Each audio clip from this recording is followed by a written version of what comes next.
BDS இதோட full form beyond the scene. யார் இவங்க அப்படின்னா, கொரியாவில் உள்ள ஒரு பாட்டு படிக்கிற 7 பேர் கொண்ட ஒரு டீம். இவங்க பயங்கரமாக பாட்டு படிக்கிறது, ஸ்டேஜில் பயங்கரமாக டான்ஸ் ஆடுறதுன்னு இவங்க பயங்கரமாக பெர்ஃபார்மன்ஸ் பண்ணுவாங்க. அதோட கூட ஃபேன்ஸ் கூட நல்ல லவ்வோட, கேரோட, பாசத்தோட பேசுவாங்க. இது எல்லாமே ஸ்டேஜுக்கு முன்னாடி, அதே ஸ்டேஜுக்கு பின்னாடி அதே மாதிரி லவ்வோட, கேரோட, பாசத்தோட அவங்க லைஃப்பும் போகுதா என்ன?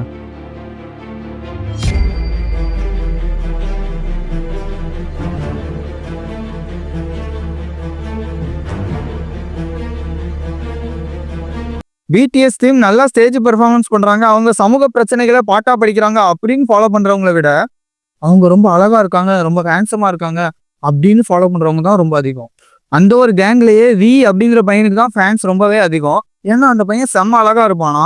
அந்த ஒரு பையன் இன்ஸ்டாகிராம்ல அக்கௌண்ட் ஓபன் பண்ணி 43 நிமிஷத்துல 1 மில்லியன் ஃபாலோவர்ஸ் அச்சீவ் பண்ணிட்டான். அந்த கேங்லயே ஃபேன்ஸ் ரொம்ப கம்மியா இருக்கிறது ஆராம் அப்படிங்கிற பையனுக்கு தானா.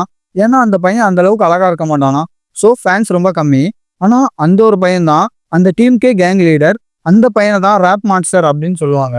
ஆரம் ரொம்பவே கஷ்டப்பட்ட ஃபேமிலியிலேருந்து வந்தவன். சின்ன வயசுலேயே ரொம்ப நல்லா படிக்கிற பையன். சின்ன வயசுல அவன் ஸ்கூல்ல படிச்சுட்டு இருக்கும்போது ஒரு பொண்ணை லவ் பண்ணியிருக்கான். அந்த பொண்ணு நீ அந்த அளவுக்கு ஒர்த் இல்லை அப்படின்னு சொல்லி அவனை தூக்கி எறிஞ்சிட்டு போயிட்டான். அந்த பொண்ணு முன்னாடி நான் யாரு அப்படின்னு ப்ரூவ் பண்ணணும் அப்படின்னு மியூசிக் பக்கம் போயிருக்கான். பிடிஎஸ் ஜாயின் பண்ணியிருக்கான், கேங் லீடராகவும் மாறி இருக்கான். அவ்வளோ பெரிய கேங் லீடராக மாறின பிறகும் நான் தான் முன்னாடி நின்று பெர்ஃபார்ம் பண்ணுவேன் அப்படின்னு இல்லாம எல்லாருக்கும் பின்னாடி நின்று மற்றவங்களையும் பெர்ஃபார்ம் பண்ண விட்டு அழகு பார்க்குறவன் தான் அந்த ஆரம். நெக்ஸ்ட் வியோட சைட்ல இருந்து பார்ப்போமா. வியும் சின்ன வயசுல ரொம்பவே கஷ்டப்பட்டு வளர்றான். அவங்களோட அம்மா அப்பா அக்ரிகல்ச்சர் பண்றாங்க. அவன் முழுக்க முழுக்க அவங்களோட பாட்டி வீட்டுல இருந்து தான் வளர்றான். ஸ்கூலுக்கு போனா ஃப்ரெண்ட்ஸே இல்லை. இருக்கிற ஃப்ரெண்ட்ஸும் அவங்க ஏதாவது தப்பு பண்ணா வி தான் தப்பு பண்ணா அப்படின்னு சொல்லி அவனை மாட்டி விட்டு முதுகுல குத்திடுறாங்க. வி எப்பெல்லாம் டவுன் ஆகுறானோ, எப்பெல்லாம் சோகமா இருக்கானோ, முழுக்க முழுக்க அவனை மோட்டிவேட் பண்றது அவனோட பாட்டி தான். நீ வேணா பாரு, ஒரு நாள் கண்டிப்பா டிவியில எல்லாரும் முன்னாடியும் பாடுவ அப்படின்னு சொல்லியிருப்பாங்க. அந்த நாளும் வருது. ஆனா வீக்கு ஒரு கால் வருது. அந்த கால்ல உன் பாட்டி இறந்துட்டாங்க அப்படின்னு சொல்றாங்க.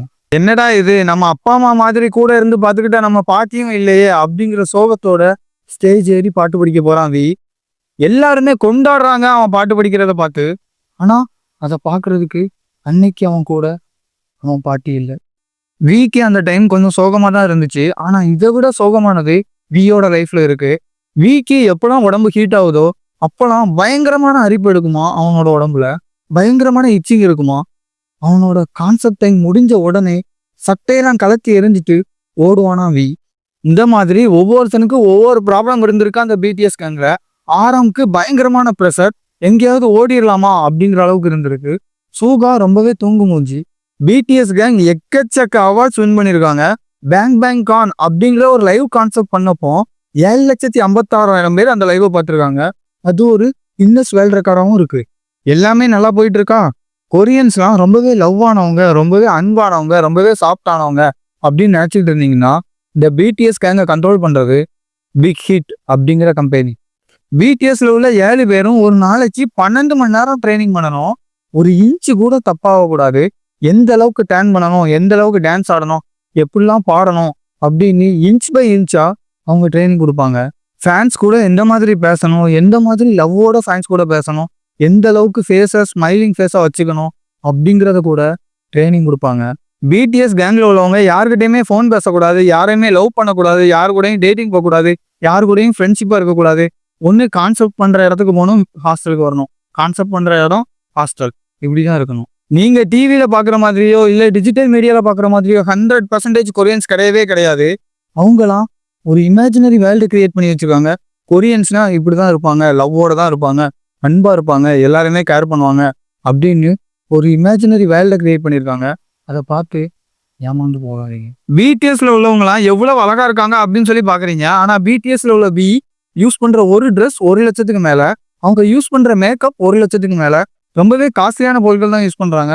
அவங்க மேக்கப் போடாமல் வந்து பார்த்தீங்கன்னு நினச்சிக்கோங்க, உங்களுக்கே அடையாளம் தெரியாது. எல்லாருமே கொரியாவோட K-drama வெப் சீரிஸ் எல்லாத்தையுமே பார்த்துட்டு கொரியன்ஸ்னா அமைதியா இருப்பாங்க, ரொம்பவே அன்பா இருப்பாங்க, ரொம்பவே பாசமா இருப்பாங்க அப்படின்னு சொல்லிட்டு நாங்களும் கொரியாவுக்கு போறோம், கொரியால போய் படிக்க போறோம், கொரியால உள்ளவங்க கல்யாணம் பண்ண போறோம், கொரியால போய் செட்டில் ஆக போறோம் அப்படின்னு முடிவெடுக்கிறீங்க.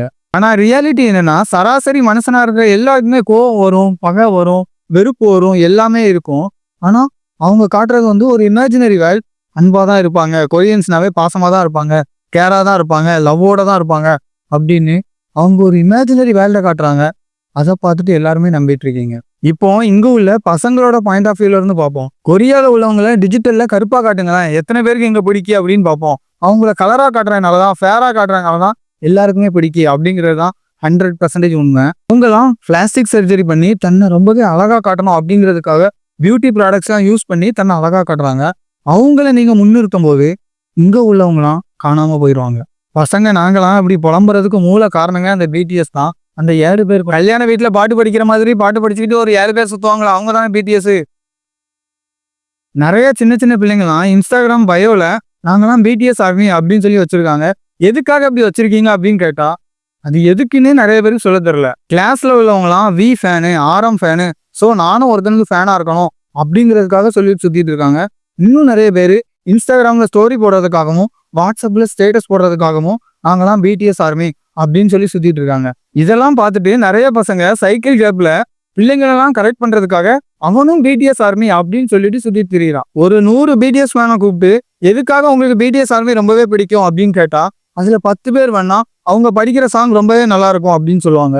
ஆனா மீதி இருக்கிற 90 பேரு அவங்க ரொம்பவே அழகா இருக்காங்க அப்படிங்கிறதுனாலதான் எங்களுக்கு பிடிக்குது அப்படிங்கிற பதில் தான் அவங்களோட பதிலா இருக்கும்.